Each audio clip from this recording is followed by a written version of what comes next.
Mark chapter 15 verses 1 to 39. As soon as morning came, the chief priests with the elders and the scribes, that is, the whole Sanhedrin, held a council. They bound Jesus, led him away, and handed him over to Pilate. Pilate questioned him, "Are you the king of the Jews?" He said to him in reply, "You say so."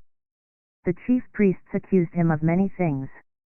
Again, Pilate questioned him, "Have you no answer? See how many things they accuse you of." Jesus gave him no further answer, so that Pilate was amazed. Now on the occasion of the feast he used to release to them one prisoner whom they requested. A man called Barabbas was then in prison along with the rebels who had committed murder in a rebellion. The crowd came forward and began to ask him to do for them as he was accustomed. Pilate answered, "Do you want me to release to you the king of the Jews?" For he knew that it was out of envy that the chief priests had handed him over. But the chief priests stirred up the crowd to have him release Barabbas for them instead. Pilate again said to them in reply, "Then what do you want me to do with the man you call the king of the Jews?" They shouted again, "Crucify him." Pilate said to them, "Why, what evil has he done?" They only shouted the louder, "Crucify him." So, Pilate, wishing to satisfy the crowd, released Barabbas to them and, after he had Jesus scourged, handed him over to be crucified. The soldiers led him away inside the palace, that is, the praetorium, and assembled the whole cohort. They clothed him in purple, and weaving a crown of thorns, placed it on him. They began to salute him with, "Hail, King of the Jews!" and kept striking his head with a reed and spitting upon him. They knelt before him in homage. And when they had mocked him, they stripped him of the purple cloak, dressed him in his own clothes, and led him out to crucify him. They pressed into service a passerby, Simon, a Cyrenian, who was coming in from the country, the father of Alexander and Rufus, to carry his cross.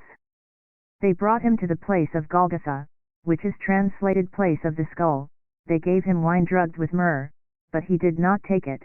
Then they crucified him and divided his garments by casting lots for them to see what each should take.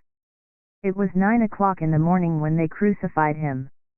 The inscription of the charge against him read, "The King of the Jews." With him they crucified 2 revolutionaries, one on his right and one on his left. Those passing by reviled him, shaking their heads and saying, "Aha! You who would destroy the temple, and rebuild it in 3 days, save yourself by coming down from the cross." Likewise, the chief priests, with the scribes, mocked him among themselves and said, "He saved others, he cannot save himself. Let the Christ, the King of Israel, come down now from the cross that we may see and believe." Those who were crucified with him also kept abusing him. At noon darkness came over the whole land until 3 in the afternoon.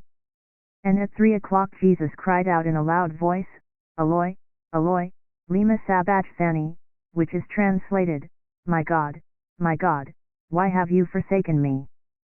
Some of the bystanders who heard it said, "Look, he is calling Elijah." One of them ran, soaked a sponge with wine, put it on a reed and gave it to him to drink, saying, "Wait, let us see if Elijah comes to take him down." Jesus gave a loud cry and breathed his last. The veil of the sanctuary was torn in 2 from top to bottom. When the centurion who stood facing him saw how he breathed his last, he said, "Truly this man was the Son of God." There were also women looking on from a distance. Among them were Mary Magdalene, Mary the mother of the younger James and of Joses, and Salome. These women had followed him when he was in Galilee and ministered to him. There were also many other women who had come up with him to Jerusalem. When it was already evening, since it was the day of preparation, the day before the Sabbath, Joseph of Arimathea, a distinguished member of the council, who was himself awaiting the kingdom of God, came and courageously went to Pilate and asked for the body of Jesus. Pilate was amazed that he was already dead. He summoned the centurion and asked him if Jesus had already died. And when he learned of it from the centurion, he gave the body to Joseph. Having bought a linen cloth, he took him down, wrapped him in the linen cloth, and laid him in a tomb that had been hewn out of the rock. Then he rolled a stone against the entrance to the tomb. Mary Magdalene and Mary the mother of Joses watched where he was laid.